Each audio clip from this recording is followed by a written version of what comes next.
Illuminerdi. Hello, hello. I'm Greg. Nice to meet you. Hi, Greg. I did the math, and I can literally thank you for months of entertainment for like me and my family. And yeah, it's an honor to meet you. Thank you for taking the time today. Oh, thank you. Um, Yeah, I've been very, very lucky to work on a lot of fun, cool projects. Thank you. uh, yeah. Speaking of projects, like upload, I love the concept of upload, and I just had a like personal question. If you could upload, what life comforts would you want present in your upload world, and what like otherworldly aspects would you want there? Well, that's a good question. I'm a pretty visual person. I love to have a good view to look at. So I would definitely want a room on the side of the hotel that looks over the lake if I was there.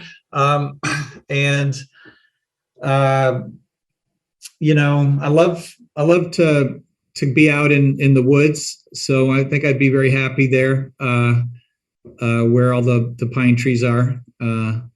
I never really get a chance to do that because I'm in Los Angeles. It takes, you have to drive like an hour or more to get to any trees. But yeah, I could see being happy there. I think if I had as long as I had enough money to get my food and whatever that I needed. Awesome. So another aspect of the series I loved is like you have a knack of pushing boundaries, and it's something I feel you've gotten to do a bit too, with especially with like King of the Hill, where you have kind of this space to push reality, but you're able to stay very grounded.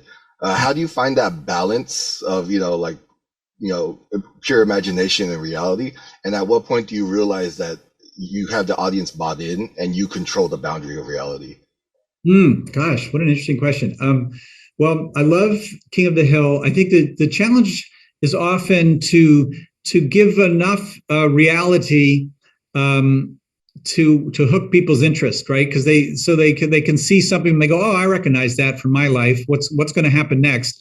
And once you get too far away from that, people kind of tune out. They're like, I don't know, he's on the planet Flarbo and he's talking to the Gargians or whatever. Like when it gets too abstract, I don't think people are that into it. But the real fun is to take them there on a series of small logical steps, so that by the time they look up, they're very far away from where they started, but they're still into it. So like with Hank Hill or something, you put in these very small logical steps that are believable, and you get to the end of the episode and he's suddenly become a pimp, and he's what am I doing? And similarly, I think in this show, like if you can buy into the premise that as long as you get to a hospital and get under that one of those machines, that you can upload your consciousness before you die, and it's hosted, by a big tech company similar to the six big companies, and they each have a very well designed video game for you to live in. It's not that far fetched that you can buy into that. And we all spend so much time on our screens now anyway that we're sort of imaginatively in a virtual world a lot of the times. So once you buy into that, then it's just, well, what would happen? What's a realistic feeling thing that would happen next? And you can kind of play it out that way. It's fun. Great. Last question. If you can only use one word to describe season two, what word would it be? Oh my goodness. Well, you have a lot of questions of limitations. Like if you could do this one thing. Sorry. I think I like intense. I like, if I had one word for the show, I want it to be intense. I want you to be really, leaning in and feel very engaged by everything. So that'd be my hope as a word.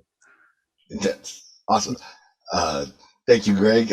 Been a true honor, pleasure to meet you, and love season two. Can't wait to share with everyone. Oh, good. I can't wait either. It's been a long time, and I can't wait for people to see it. Thank you so much.